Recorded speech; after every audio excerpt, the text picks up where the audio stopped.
여보, 내일 친정에 좀 다녀올게요. 엄마가 감기에 걸리셨대요. 그래? 많이 아프신가? 네. 아빠 혼자서는 식당 일도 있고 해서 힘드시대요. 애들 데리고 가서 좀 도와드리고 올게요. 처음엔 그런가 보다 했습니다. 효도하는 마음이 기특하기도 했고요. 그런데 일주일 후에 또 가더군요. 엄마가 아직도 안 나오셨대요. 또 가봐야 할 것 같아요. 그 다음 주에도, 또 그 다음 주에도 어느새 일주일에 2, 3회씩 수원에 가는 게 일상이 되어버렸습니다. 여러분, 서울 노원구에서 수원까지는 차로 1시간 반이 걸립니다. 왕복 3시간이죠. 그것도 어린 아이들을 데리고 매번 가는 건 쉬운 일이 아닙니다. 어느 날 저녁, 저는 조심스럽게 물었습니다. 여보, 요즘 너무 자주 가는 거 아니야? 애들도 힘들어할 텐데. 그 순간 아내의 표정이 굳어지는 걸 봤습니다. 젓가락을 내려놓더니 잠시 말이 없었죠. 그게 엄마가 요즘 우울증이 있으신 것 같아요. 식당 일도 힘드시고 제가 자주 가서 말동무가 되어드려야 할 것 같아요. 뭔가 어색했습니다. 평소 아내는 거짓말을 잘 못하는 성격이었는데 지금 하는 말은 왠지 준비된 대답 같았거든요. 하지만 저는 더 추궁하지 않았습니다. 의심하기엔 8년을 함께 산 아내였으니까요. 그런데 며칠 후 아이들이 하는 말이 좀 이상했습니다.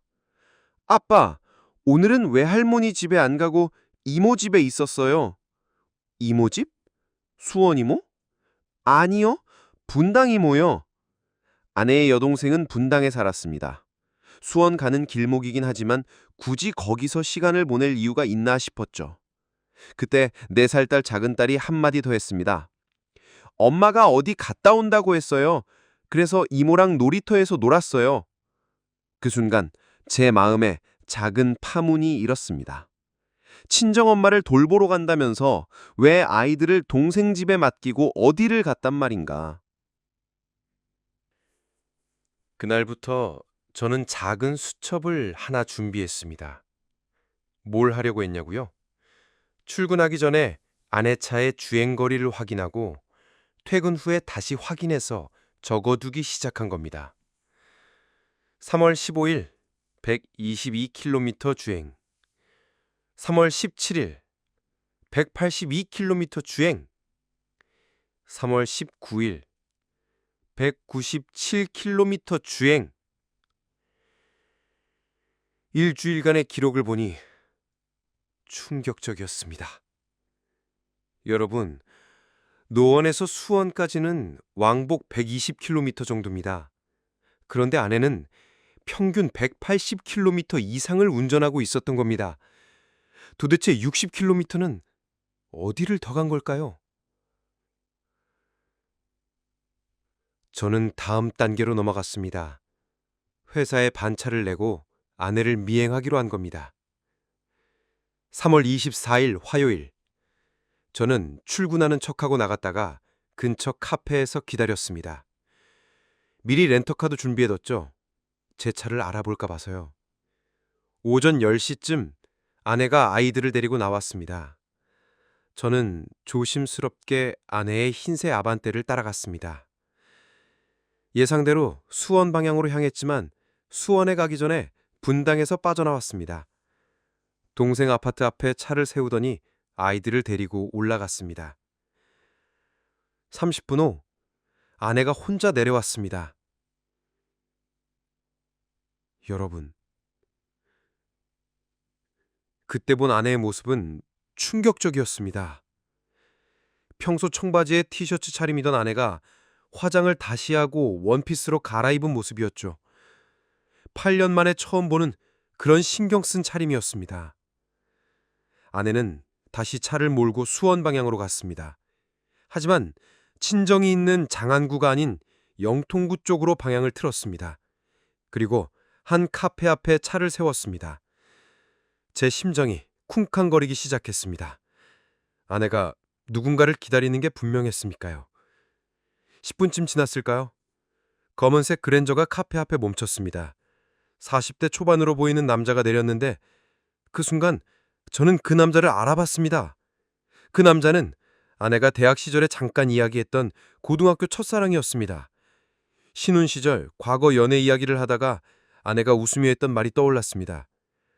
고등학교 때 3년 내내 같은 반이었어요. 축구부 주장이었는데 인기가 많았죠. 대학은 따로 가게 돼서 헤어졌어요. 그때는 그저 추억이려니 했는데 아내는 카페에서 나와 그 남자를 반갑게 맞았습니다. 악수도 아니고 포옹도 아닌 그 어중간한 스킨십이 오히려 그 두 사람의 관계를 말해주는 것 같았습니다. 이미 가까운 사이지만 공개적인 장소에서는 조심하는 그런 관계 말입니다. 두 사람은 카페로 들어갔습니다. 저는 차 안에서 한참을 고민하다가 결국 모자를 깊이 눌러 쓰고 카페로 들어갔습니다. 구석자리에 앉아 신문으로 얼굴을 가린 채 두 사람을 지켜갔죠. 웃음소리가 끊이지 않았습니다. 아내가 저렇게 행복해하는 모습을 본 게 언제였던가 싶을 정도로 환하게 웃고 있었습니다. 가끔 그 남자의 손도 잡기도 했고 무언가 속삭이며 부끄러워하기도 했습니다. 마치 고등학생들 같았습니다. 아니, 고등학교 시절로 돌아간 것 같았습니다. 1시간쯤 지났을까요? 두 사람이 일어났습니다. 각자의 차를 가지고 어디론가 이동하기 시작했죠. 저도 다시 따라갔습니다. 목적지는 영통구 외곽의 한 모텔이었습니다. H모텔이라는 간판이 대낮인데도 번쩍거리고 있었죠. 두 사람은 주차장에 나란히 차를 세우고는 함께 안으로 들어갔습니다. 저는 더 이상 볼 수 없었습니다. 차 안에서 한참을 멍하니 있다가 증거를 남겨야겠다는 생각에 휴대폰으로 모텔 전경과 두 사람의 차를 찍었습니다. 2003년이라 사진 화질은 별로였지만 증거로는 충분했죠. 2시간 후 두 사람이 나왔습니다. 작별 인사를 하는 모습이 연인 그 자체였습니다. 아내는 다시 분당으로 가서 아이들을 데리고 집으로 돌아왔습니다. 그날 저녁 아내는 평소처럼 저녁을 차려주며 말했습니다. 오늘 친정에 갔다 왔어요. 엄마가 많이 좋아지신 것 같아요. 저는 아무 말도 하지 못했습니다. 분노와 배신감에 목이 메어서요. 하지만 티를 내지 않으려 애썼습니다. 아직은 때가 아니었으니까요. 그날 이후로 저는 본격적인 증거 수집에 들어갔습니다. 먼저 아내의 이메일을 확인해야 했습니다. 2003년 당시에는 다음 한 메일을 많이 썼는데 아내도 한 메일을 사용하고 있었죠. 문제는 비밀번호였습니다. 그런데 운명의 장난인지 며칠 후 컴퓨터를 켜니 포스트잇이 모니터에 붙어 있었습니다. 아내의 이름과 생일을 조합한 비밀번호였습니다. 아마 어디 적어두지 않으면 자꾸 잊어버려서 붙여둔 모양이었죠. 떨리는 손으로 로그인했습니다. 받은 편지함을 열어보니 충격적인 이메일들이 수두룩했습니다. 보낸 사람 강준호, 제목 오늘도 보고 싶어. 은정아, 오늘 만나서 너무 행복했어. 20년 만에 다시 만났는데도 하나도 안 변했더라. 고등학교 때 그 모습 그대로야. 우리가 왜 헤어졌었는지 모르겠어.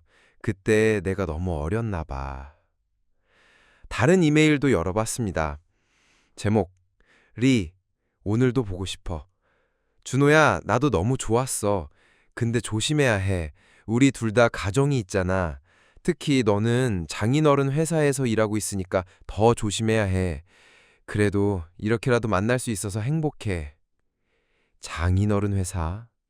저는 계속 읽어 내려갔습니다. 아내 외 대학 친구와 주고받은 이메일도 있었습니다. 은정아, 정말 괜찮겠니? 그 사람도 부인 있고 애가 셋이나 있다며. 알아. 하지만 어쩔 수 없어. 20년 만에 우연히 다시 만났는데 그때 그 감정이 그대로더라. 아니, 더 강해진 것 같아. 그 사람 부인은 어떻다고 했더라? 몰라. 관심 없어. 들은 얘기로는 결혼하고 살이 많이 쪘다던데 애 셋 낳고 관리를 안 했나 봐. 땡땡이가 불쌍하더라. 제 손이 부들부들 떨렸습니다. 남의 아내를 저렇게 깎아내리면서 정작 자기가 하는 짓은 생각 못하는 건가? 저는 차분하게 모든 이메일을 추력했습니다. 날짜, 시간, 내용 하나도 빠짐없이 프린트해서 파일에 보관했습니다. 증거는 확보했지만 더 확실한 게 필요했습니다. 법적으로 인정받을 수 있는 구체적인 증거 말입니다. 마침 제 대학 동기 중에 경찰 간부로 일하는 친구가 있었습니다. 서울 강북경찰서에서 일하고 있었죠. 저는 그 친구에게 전화를 걸었습니다. 야, 상담할 게 있어서 그러는데. 무슨 일인데? 심각한 목소리네. 사실은 저는 친구에게 모든 상황을 설명했습니다. 친구는 진지하게 듣더니 한숨을 쉬었습니다. 형, 많이 힘들겠다. 근데 이런 경우는 확실한 증거가 있어야 해. 내가 아는 사람을 소개해 줄게. 전직 경찰 출신인데 지금은 탐정 일을 하고 있어. 일을 확실하게 해. 그렇게 만나게 된 사람이 박민수 탐정이었습니다. 50대 중반의 박 탐정은 과묵하지만 프로페셔널한 느낌이 물씬 났습니다. 박 선생님, 제가 준비한 자료입니다. 저는 그동안 모은 모든 증거를 보여드렸습니다. 주행거리 기록, 사진, 이메일 출력물까지. 상당히 체계적으로 준비하셨네요. 하지만 법정에서 인정받으려면 더 확실한 게 필요합니다. 제가 2주 정도 시간을 주시면 완벽하게 조서해 드리겠습니다. 수임료는 300만 원이었습니다. 2003년 당시로는 적지 않은 금액이었지만 저는 주저하지 않았습니다. 2주 후 박 탐정이 가져온 보고서는 제 상상을 초월했습니다.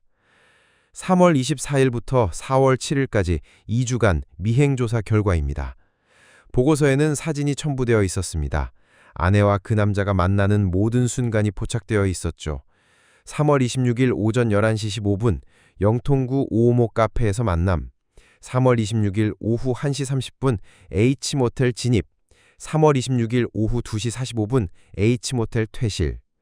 날짜와 시간이 정확히 기록된 사진들, 두 사람이 손을 잡고 걷는 모습, 모텔로 들어가는 모습, 나올 때의 모습까지.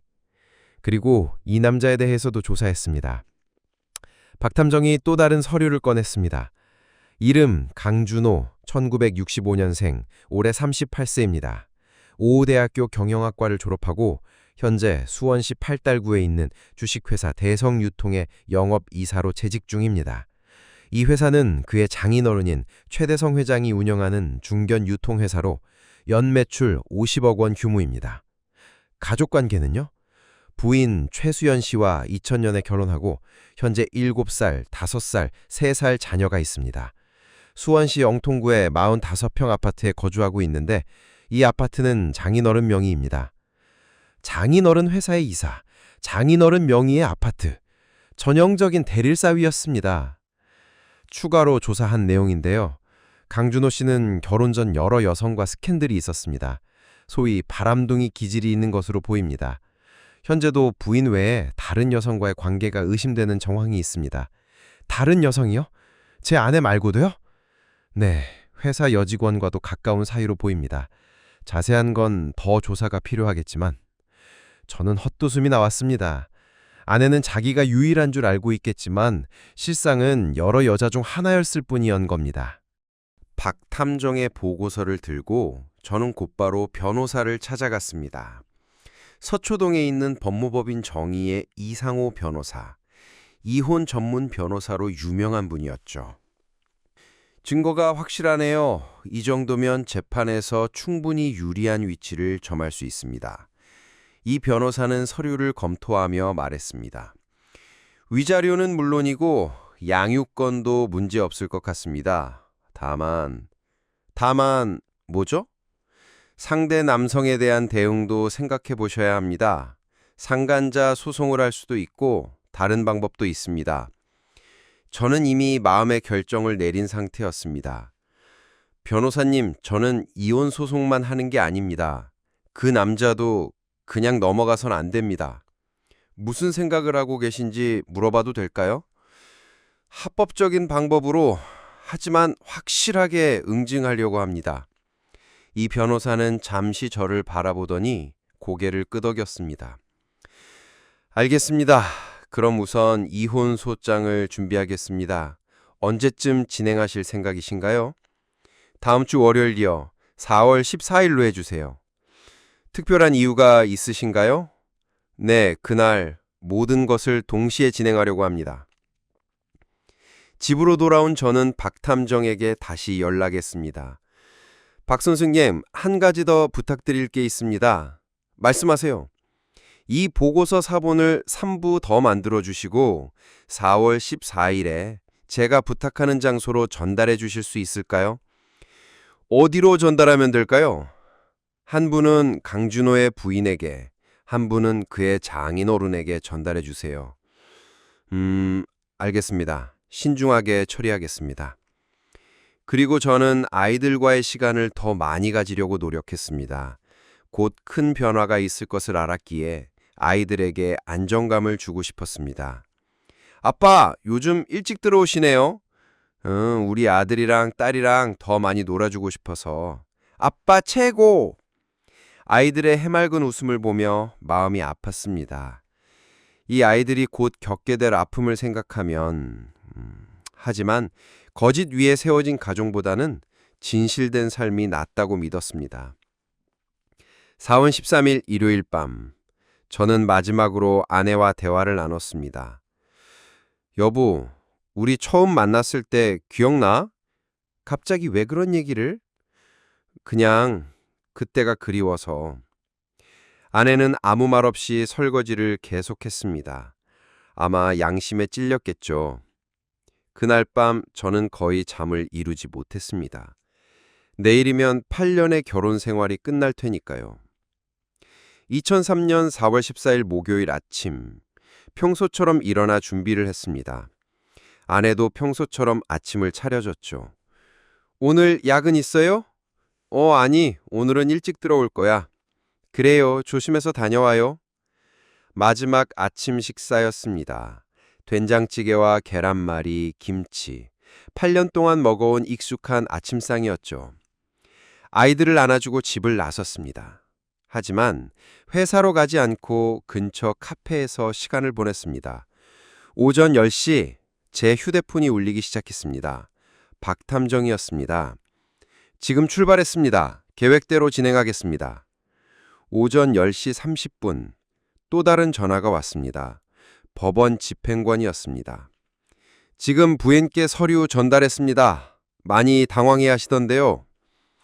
아내의 파트타임 직장은 동네 학원이었습니다. 아이들 영어를 가르치는 곳이었는데 월수금 오전에만 일했죠. 법원 집행관이 학원을 찾아가 이혼 소장을 전달한 것입니다. 오전 11시 제 휴대폰이 미친 듯이 울리기 시작했습니다. 아내였죠. 하지만 받지 않았습니다. 할 말이 없었으니까요. 같은 시각, 수원시 영통구의 한 아파트. 띵동. 누구세요? 최수연님이신가요? 전달드릴 것이 있어서 왔습니다. 박탐정이 고용한 심부름센터 직원이 초인종을 눌렀습니다. 최수연은 의아한 표정으로 문을 열었습니다. 30대 중반의 평범한 주부였죠. 그 남자가 아내와 주고받은 이메일에서 뚱뚱해졌다고 조롱했지만 실제로는 새 아이를 낳고도 단정한 모습이었습니다. 이게 뭐죠? 확인해 보시면 압니다. 그럼 전 이만. 서류 봉투를 받아든 부인은 거실로 돌아가 봉투를 열었습니다. 그리고 이게 뭐야? 사진들이 쏟아져 나왔습니다. 남편이 다른 여자와 함께 있는 사진들. 카페에서, 거리에서, 그리고 모텔 앞에서. 엄마, 아빠가 누구랑 있는 거야? 7살 큰아이가 옆에서 물었습니다. 부인은 황급히 사진을 치우며 아이를 방으로 보냈습니다. 보고서를 처음부터 끝까지 읽은 부인의 얼굴은 창백해졌습니다. 분노, 배신감, 슬픔, 모든 감정이 한꺼번에 밀려왔죠. 그녀는 곧바로 행동에 나섰습니다. 먼저 은행입니다. 공동 명의로 된 통장에서 전액을 인출했습니다. 그리고 아이들을 데리고 친정으로 향했습니다. 오후 2시, 수원시 팔달구에 위치한 주식회사 대성유통 본사. 회장님, 급히 보실 서류가 있다고 전달해달라고 하셨습니다. 비서가 조심스럽게 서류 봉투를 전달했습니다. 최대성 회장은 의아한 표정으로 봉투를 받았죠.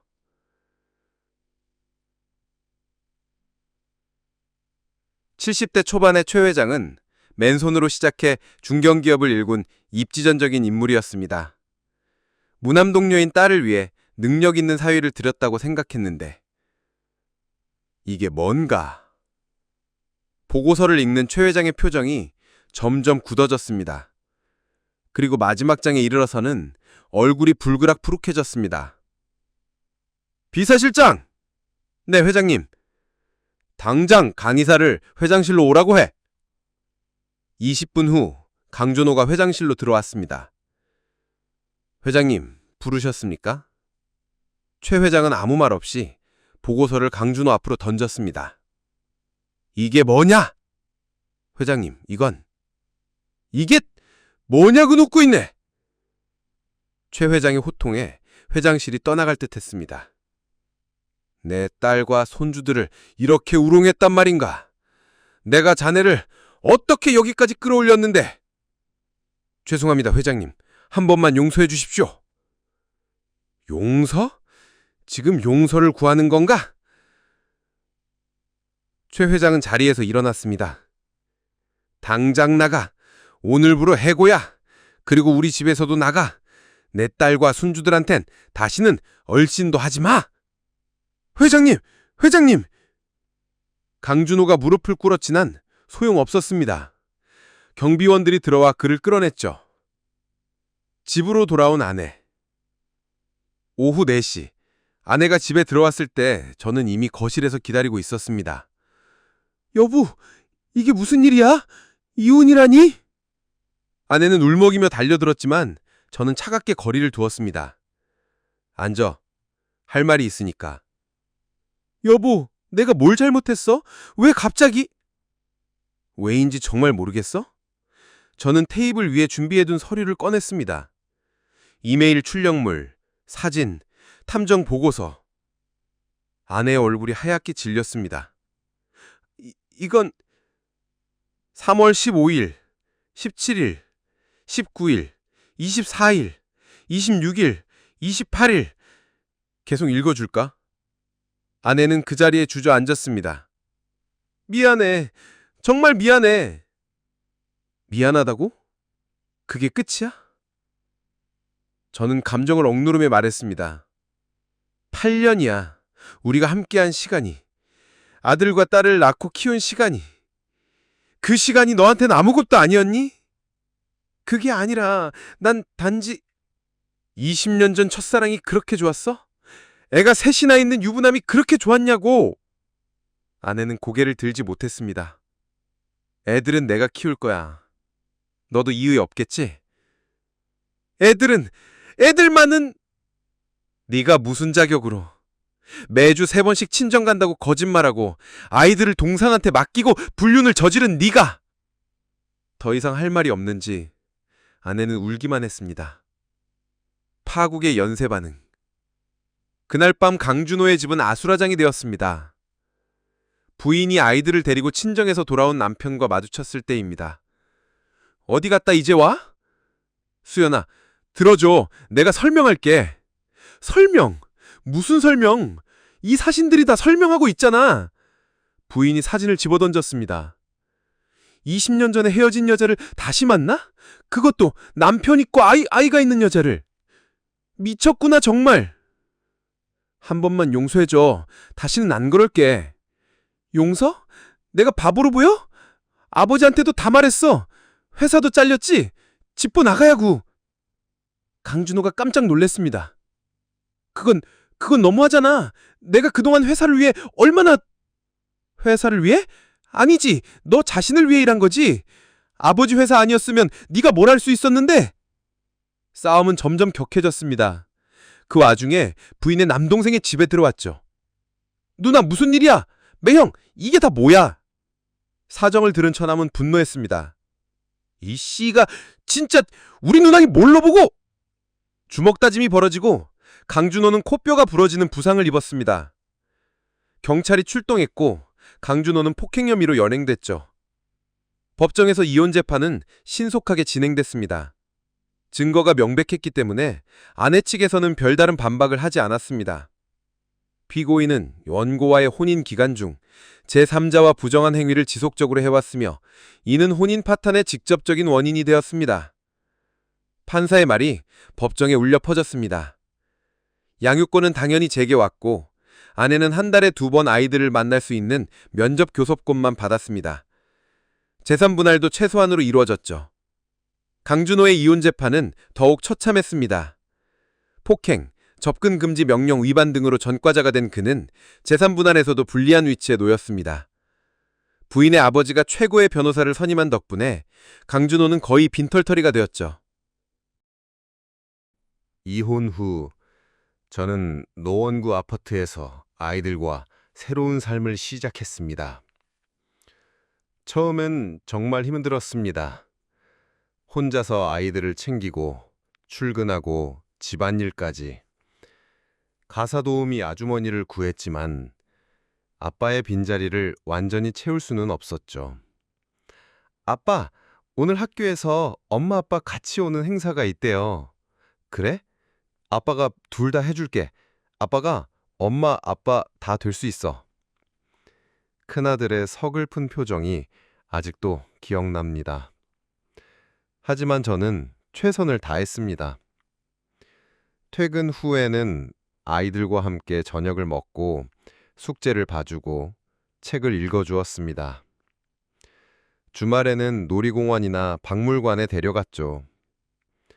아이들은 다행히 건강하게 자라주었습니다. 아내는 한 달에 2번 아이들을 만났습니다. 처음엔 아이들도 어색해했지만 시간이 지나면서 자연스럽게 받아들였죠. 저는 아이들 앞에서 엄마를 욕하지 않았습니다. 그게 아이들을 위한 길이라고 믿었으니까요. 2010년 여름, 회사 일로 수원에 갔다가 우연히 그 남자의 부인을 만났습니다. 혹시 정진수 씨 아니신가요? 네? 아, 최수연 씨? 커피숍에서 잠시 이야기를 나눴습니다. 잘 지내셨어요? 네, 덕분에요. 그때 알려주셔서 정말 감사했어요. 아니에요. 당연히 알아야 할 사실이었으니까요. 그 부인은 이혼 후 아버지 회사에서 일하며 아이들을 잘 키웠다고 했습니다. 그리고 작년에 아버지가 돌아가시면서 회사를 물려받았다고 했죠. 강준호 씨는 몰라요. 이혼하고 연락 끊었어요. 타지방으로 갔다고 들었는데. 우리는 더 이상 과거 이야기는 하지 않았습니다. 서로의 안부만 묻고 헤어졌죠. 세월이 흘러 큰아들은 대학을 졸업하고 대기업에 취직했습니다. 작은 딸은 의대에 진학했죠. 아빠, 저 이번에 승진했어요. 정말? 우리 아들 대단한데? 아들이 과장으로 승진했다고 자랑스럽게 말할 때 저는 정말 뿌듯했습니다. 아빠, 저 국가고시 합격했어요. 딸이 의사가 되었을 때는 눈물이 났습니다. 혼자서도 이렇게 잘 키울 수 있구나 하는 안도감과 함께요. 둘 다 결혼해서 이제는 손주들도 생겼습니다. 할아버지! 손주들이 달려올 때면 세상을 다 가진 기분입니다. 아내 소식은 아이들을 통해 간간히 들었습니다. 강준호와는 얼마 안 가 헤어졌다고 합니다. 서로의 배우자와 이혼까지 했는데도 결국 함께 하지 못했죠. 아마 환상이 깨졌겠죠. 불륜으로 만난 사이가 얼마나 가겠습니까? 아내는 그 후 재혼했다가 또 이혼했다고 들었습니다. 지금은 혼자 작은 카페를 운영하며 살고 있다고 하더군요. 가끔 아이들이 엄마를 만나고 옵니다. 엄마가 안부 전하래요. 그래. 저는 그저 그렇게만 대답합니다. 미움도 원망도 이제는 없습니다. 그저 아이들의 엄마라는 사실만 인정할 뿐입니다. 강준호가 어떻게 되었는지는 정확히 모릅니다. 다만 업계 사람들을 통해 들은 바로는 이혼 후 여러 회사를 전전했다고 합니다. 하지만 한 번 찍힌 낙인은 쉽게 지워지지 않았죠. 결국 지방의 작은 회사에서 평사원으로 일하다가 그마저도 잘렸다고 들었습니다. 강준호라고 아세요? 예전에 대성유통 이사였던. 아, 그 사람 들어본 것 같은데 지금은 뭐 하는지 모르겠네요. 가끔 그를 아는 사람들에게 물어봐도 다들 모른다고 합니다. 마치 연기처럼 사라진 것 같습니다. 한때는 잘 나가는 영업 이사였고 중견기업 회장의 사위였던 사람. 하지만 욕심이 과했고 그 대가는 혹독했습니다. 지금 저는 은퇴하고 소소하게 살고 있습니다. 아침에 일어나 동네 공원을 산책하고 오후에는 손주들을 봐주고 저녁에는 책을 읽거나 TV를 봅니다. 가끔 지인들이 재혼을 권유하기도 합니다. 아직 젊은데 좋은 사람 만나서 다시 시작해봐. 괜찮아. 이대로가 편해. 정말 그렇습니다. 혼자 사는 게 외롭지 않냐고요? 손주들이 찾아오고 아이들이 안부를 묻고 좋은 친구들이 있는데 뭐가 외롭겠습니까? 돌이켜보면 그때 제가 한 선택을 후회하지 않습니다. 물론 아이들에겐 미안합니다. 온전한 가정에서 자라지 못한 것이요. 하지만 거짓으로 유지되는 가정보다는 진실된 흔부모 가정이 낫다고 믿습니다. 배신은 용서할 수 있을지 몰라도 잊을 수는 없습니다. 신뢰가 깨진 관계는 다시 회복되기 어렵죠. 여러분, 제 이야기가 어떠셨나요? 배신의 아픔은 크지만 그것에 매몰되어 살 필요는 없습니다. 정의롭게 대처하고 새로운 삶을 살아가면 됩니다. 오늘도 이야기를 들어주셔서 감사합니다. 만약 여러분이라면 그냥 참고 넘어가셨을까요? 아니면 사연자분과 같은 선택을 하셨을까요? 그리고 이런 이야기가 더 듣고 싶으시다면 구독과 좋아요, 알림 설정 꼭 부탁드립니다. 다음에는 더 흥미진진한 이야기로 찾아뵙겠습니다. 건강하세요.